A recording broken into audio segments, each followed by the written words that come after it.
नमस्कार, मैं आरबी सिंह यादव और आप देख रहे हैं मेरा YouTube channel RB Singh Yadav editor. आज हम जाने माने वरिष्ठ पत्रकार दीपक शर्मा के साथ केंद्रीय कृषि मंत्री नरेंद्र सिंह तोमर के वीडियो को लेकर के फिर बात करेंगे और इस मुद्दे पर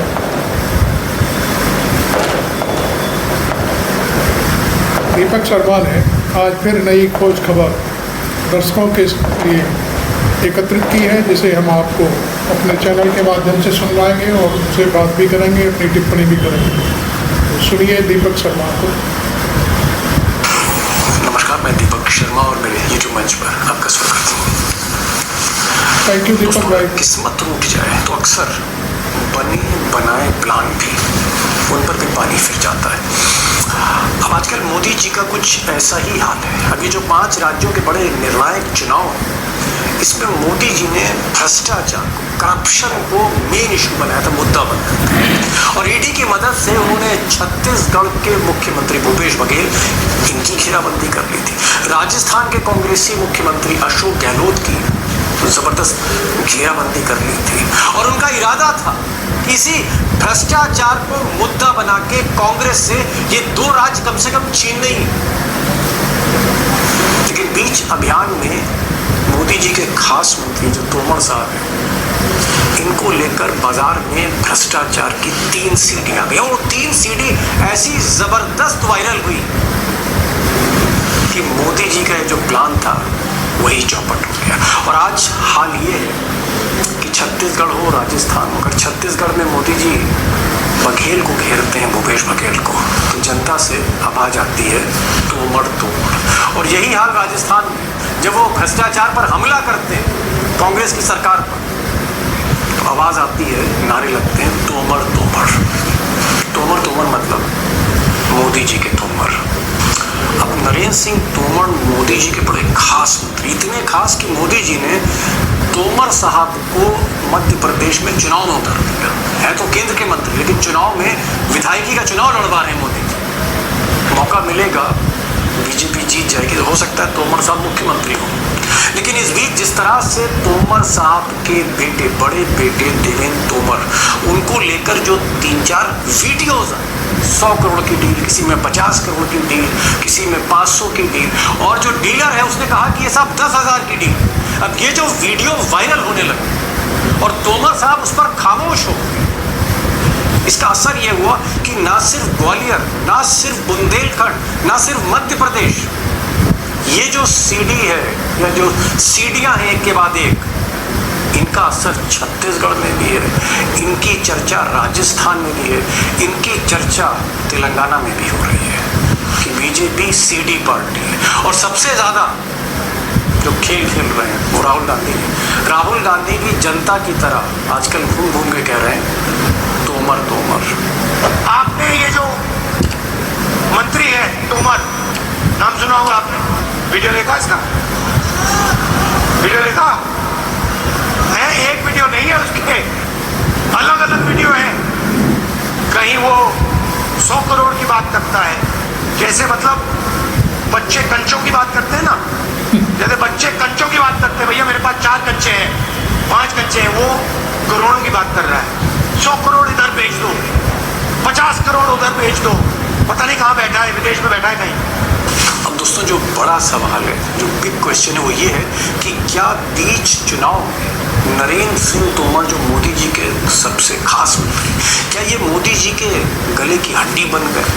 क्या बीजेपी खुद भ्रष्टाचार के आरोपों में उलझती चली जा रही है, जिसके केंद्र में मोदी जी के मंत्री तोमर साहब?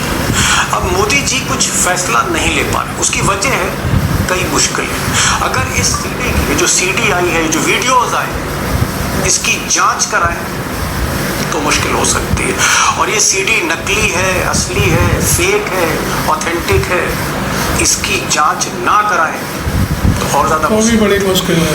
अगर तोमर साहब का इस्तीफा मोदी जी को फंसा दिया कि भाई गलती हुई इसीलिए इस्तीफा हुआ है, तो मुसीबत। और अगर इस्तीफा ना लें तो प्रेशर बढ़ता जा रहा है, विपक्ष का आरोप बढ़ता जा रहा है, यानी तब और ज्यादा मुसीबत है। कुल मिलाकर इन्हीं मुसीबतों में फंसकर मोदी जी, ऐसा लोग कहते हैं, आजकल बड़ा दिल मिलाए हुए हैं। अब जो नरेंद्र सिंह तोमर साहब हैं, इनकी किस्मत और भी ज़्यादा ख़राब है। अब लोग कह रहे थे कि साहब मोदी जी ने इनको इसलिए चुनाव में उतारा है क्योंकि अगर ये चुनाव जीतते हैं विधायक का और मध्य प्रदेश में बीजेपी जीत जाती है तो हो सकता है शिवराज की जगह नरेंद्र सिंह तोमर ही चीफ मिनिस्टर बना दिया जाए, वही मुख्यमंत्री बने। लेकिन हुआ क्या है, हुआ ये है कि ये जो सीडी आई है, जो वीडियो बना है जिसमें डील हो रही है, जिसमें डीलर तोमर साहब के बेटे के साथ डील कर रहा है, कहीं 100 करोड़ की बात हो रही है, कहीं 500 की बात हो रही है, कहीं 10,000 करोड़ रुपया बताया जा रहा है। अब किस्मत इसलिए खराब है जो मैं कह रहा हूँ कि पहली बार ये जो वीडियो आई उसमें जो डीलर है, डीलर खुद कैमरे पर आ गया और डीलर कह रहा है कि मेरे पास 2-3 वीडियो नहीं, मेरे पास तो वीडियो की कई और किस्तें हैं, यानी वो कुछ और वीडियो रिलीज कर सकता है। आप कह सकते हैं जो सबसे बड़ी दुखती रग है जिसको लेकर बीजेपी परेशान है कि कहीं वोटिंग से पहले 1-2 वीडियो और ना आ जाए। अब तक 4 वीडियो आए, 5वां और 6ठा ना आ जाए, ये सबसे बड़ी मुसीबत है। अब दोस्तों ये जो वीडियो कांड है या सीडी कांड है या जो करप्शन का जो पूरा वीडियो सामने आया है बीजेपी के एक वरिष्ठ cabinet minister, union cabinet minister को लेकर, इसका असर छत्तीसगढ़ में भी है, मध्य प्रदेश में भी है, तेलंगाना में भी है और इसकी चर्चा जो है वो राजस्थान में भी है। और सबसे ज़्यादा परेशान आरएसएस है क्योंकि आरएसएस में मोहन भागवत और दत्तात्रेय हॉस्पिटल जो जनरल सेक्रेटरी हैं, मोहन भागवत जो आरएसएस के चीफ हैं, इनको लगता है कि अगर इसको डैमेज कंट्रोल नहीं किया गया, अगर आखिरी 48 घंटों में वोटिंग से पहले डैमेज कंट्रोल नहीं हुआ तो ये सीडी या ये वीडियो ज़्यादा नुकसान करेगा। ये साग पर भट्टा है और बीजेपी का जो भ्रष्टाचार का जो एक मुद्दा है उसको भी फीका कर रहा है। तो आरएसएस चाहती है कि कहीं ना कहीं डैमेज कंट्रोल और तुरंत और इसकी जांच के आदेश दे दिए जाए। जांच होगी तो मामला ठंडा किया जा सकता है। लेकिन दूसरी बात यह है कि जो तोमर साहब के खिलाफ लॉबी है बीजेपी में, कई है उसमें, कई आप कह सकते हैं बड़े नेता हैं और एक ऐसा भी कहा जा रहा है कि कांग्रेस नहीं तो कहीं ना कहीं ये नेता हैं जो ये वीडियो लेके आए। ये जो मुखालिफ लोग हैं बीजेपी के भीतर ये कह रहे हैं कि अगर आप जांच कराइए तो आप इस्तीफा दे लीजिए, पहले इस्तीफा लीजिए तोमर का और फिर जांच कराइए। अब ये इस तरह के अंदरूनी कलह भी बहुत बढ़ गई है जिसका हल न मोदी जी को दिख रहा है न शाह साहब को दिख रहा है। अब दोस्तों असली सवाल तो यही है कि क्या तोमर साहब का इस्तीफा होगा, क्या मोदी अपने खास मंत्री का इस्तीफा लेंगे 3 दिसंबर यानी जिस दिन नतीजे आ रहे हैं नतीजों से पहले इस्तीफा होगा या नतीजों के बाद होगा। और अगर इसमें कुछ और वीडियोज आ जाते हैं जैसा कि वो डीलर बता रहा है कि मैं और वीडियो लेके आ सकता हूँ तो क्या ये मामला जो है ये और ज़्यादा भड़केगा और चुनावी चौपट करा देगा। मुझे लगता है कि एक बड़ा क्वेश्चन है और कहीं ना कहीं इस पूरे वीडियो कांड में, इस पूरे प्रकरण ने बीजेपी के अभियान को बहुत बड़ा झटका दिया। और जो टाइगर है जिनसे आज हम बात करना चाहेंगे, टाइगर इसलिए आज इम्पोर्टेंट अशोक वानखेड़े भी इस नरेंद्र सिंह तोमर में जानकारी देंगे कुछ खास मुखबिर के संपर्क में टाइगर के। इनकी कुछ मोदी और शाह के कैंप से भी बात हुई कि क्या इस्तीफा होगा नहीं होगा, उस कैंप में क्या चल रहा है। और सबसे बड़ी बात टाइगर ने जो डीलर है जो कनाडा में बैठा हुआ डील कर रहा है इससे भी वीडियो कॉल पर बात करें तो एक पूरी तस्वीर जो है कहीं ना कहीं वो टाइगर के जहन में है। और मुझे लगता है कि क्या आगे होने वाला है, क्या ये जो सीडी कांड है ये 5 राज्यों बल्कि यूँ कहूँ 4 राज्यों या कम से कम 3 राज्य छत्तीसगढ़, मध्य प्रदेश और राजस्थान, क्या इस पर ये बहुत बुरी तरह से इम्पैक्ट करने जा रहा है पूरा मामला। चलते हैं टाइगर के पास, कोशिश करते हैं समझने की इस बड़े सवाल को। टाइगर मेरा तो पहला सवाल, आपको लगता है कि क्या आरएसएस का ये जो बढ़ता हुआ प्रेशर, आरएसएस पहले से ही मध्य प्रदेश में नाराज थी, आरएसएस कहीं ना कहीं एक मोर्चा खोल रही थी, एक सहयोग की स्थिति में आरएसएस में, और इस बीच ये जो करप्शन की सीढ़ी तमाम वीडियोज आई और पैसा देने वाला जो डीलर है वो खुद जो है वो आप कह सकते हैं उसका वीडियो आ गया खुद कैमरे पर आ गया और उसने कहा कि हाँ मैंने पैसे दिए थे, डील की थी या पैसे भिजवाए थे और हाँ ये मेरी ही आवाज़ है।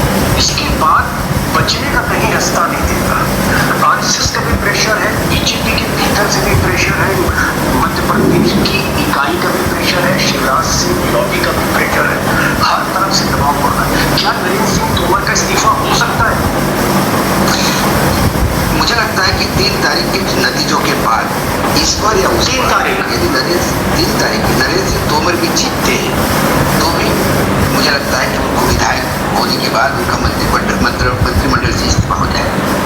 भले बीजेपी वाला नहीं लौटेंगे वो। दिल्ली लौटना अब उनका बहुत मुश्किल हो गया है, क्योंकि ये आप सिर्फ 3-4 राज्यों के, क्योंकि मिजोरम तो चुनाव हो चुका है, आज राजस्थान और छत्तीसगढ़ भी निपट जाएगा, मध्य प्रदेश और छत्तीसगढ़ निपट जाएगा। लेकिन ये राजस्थान मानिए इसकी वोट 2024 के लोकसभा चुनाव तक बहुत खुल के आ गया है, क्योंकि जितनी बातचीत उसके साथ मेरी हुई है वो मैंने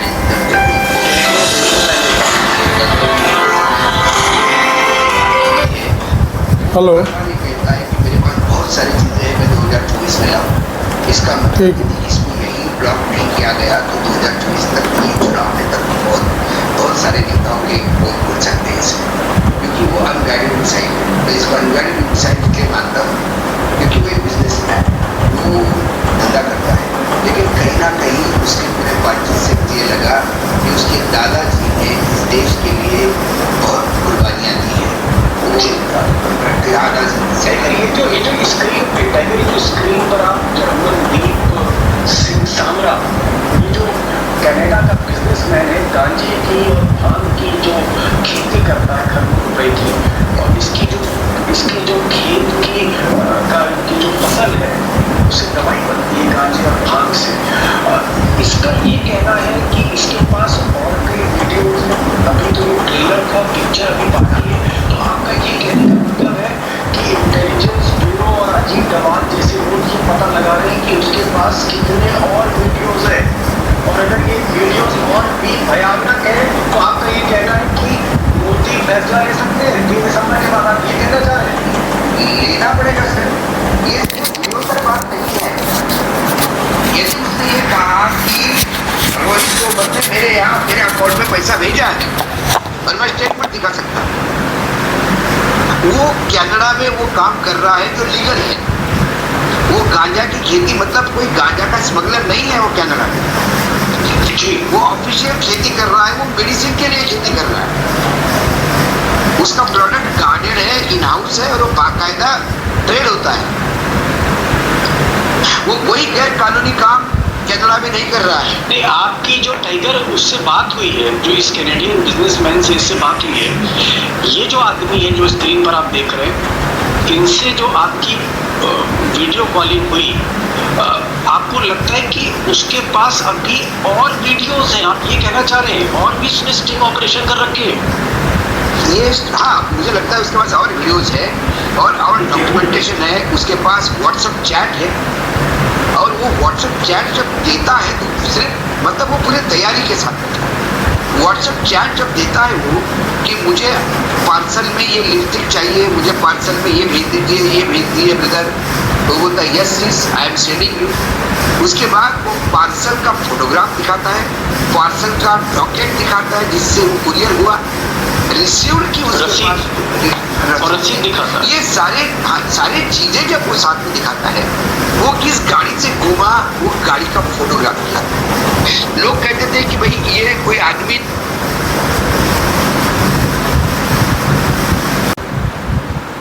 नहीं है, तो वो तोमर के घर में बैठा हुआ, यहाँ पे कृष्ण मेनन मार्ग पे ठीक कृष्ण मेनन मार्ग के अंदर का ड्राइंग रूम का वीडियो रिलीज किया, मतलब उसके पास रिलीज करने की बहुत सारी चीजें हैं। देखिए, मैं अभी भी दीपक भाई, मैं ये नहीं कहता हूँ कि वो जो कर रहा है वो किसी के कहने में नहीं कर रहा होगा, या मैं उसको क्लीन चिट देने वाला यहाँ कोई नहीं, लेकिन मुझे ये पता है कि यदि वो कहता है कि 750 एकड़ की जमीन, 10,000 करोड़ से ज़्यादा का फंड, खनन का कमीशन, उसमें नाम दिए हैं, उसने गुरुद्वारे का नाम दिया है, ये तरफ जी उसने बताया, उसने बातों में ये बताया कि वो मुख्यमंत्री होने वाले थे, 500 करोड़ रुपए दिए, नहीं बन पाए।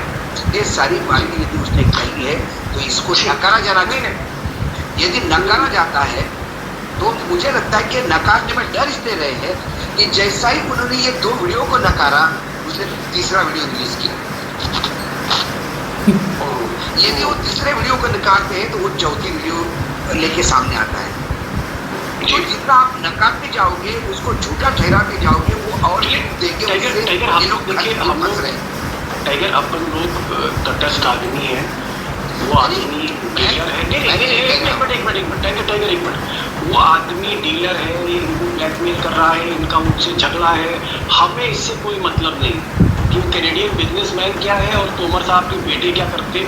मैं तो एक जो सवाल है वो हिंदुस्तान की जो सरकार है उससे पूछना चाहता हूँ कि भैया सरकार के भीतर ये मामला हो गया है, वीडियो आ गए, 2 वीडियो आ गए और कई वीडियो आ सकते हैं, क्या मोदी पे प्रेशर है, क्या अमित शाह पे प्रेशर है? मैं ये कह रहा हूँ आरएसएस का बिल्कुल प्रेशर है, सबका प्रेशर है, क्योंकि आप जो क्लीन राजनीति की बात करते हैं उसका चेहरा नहीं आपके पास।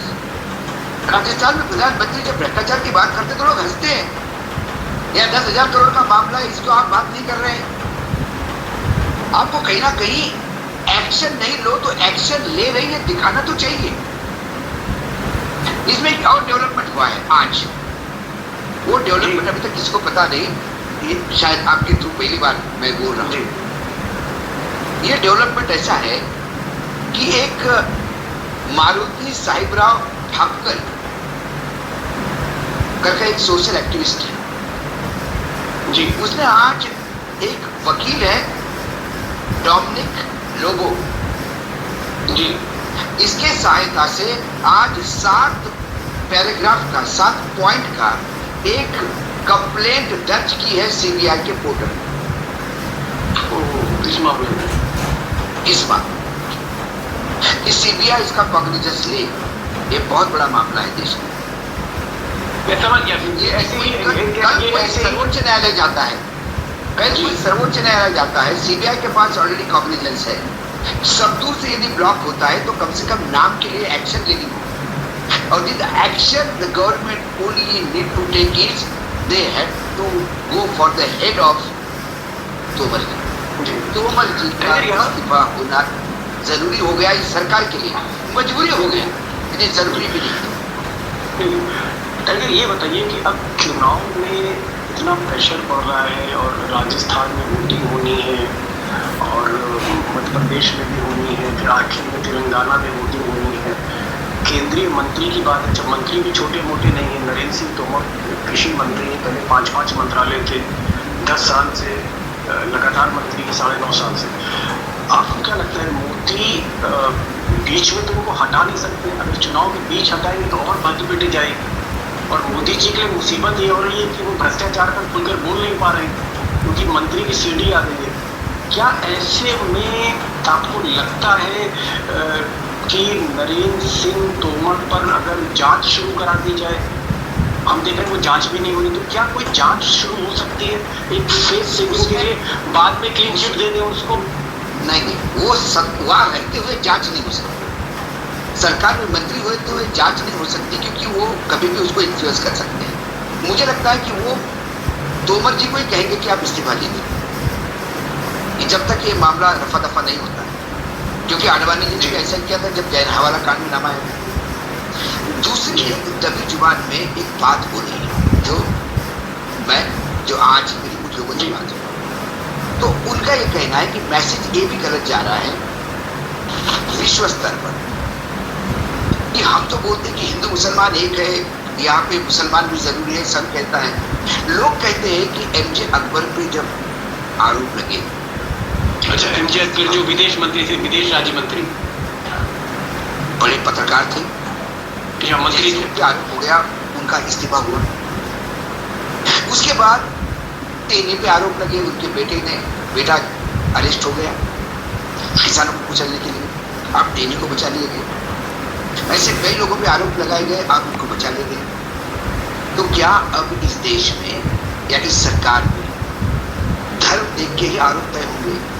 इसकी ग्रेविटी कितनी है?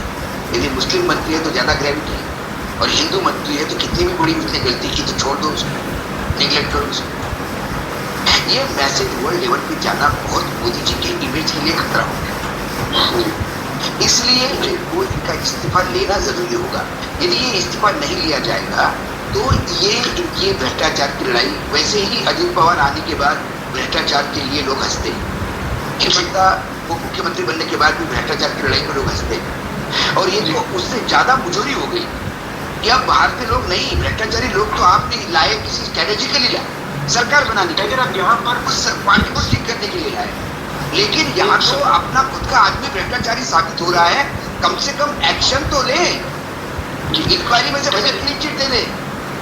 लेकिन ये जो गुजरात लॉबी है, मोदी और शाह, इसमें भी कई आपके सूत्र हैं, वो सूत्र आपको क्या बता रहे हैं? गुजरात लॉबी में जो सूत्र आपके हैं वो क्या कह रहे हैं?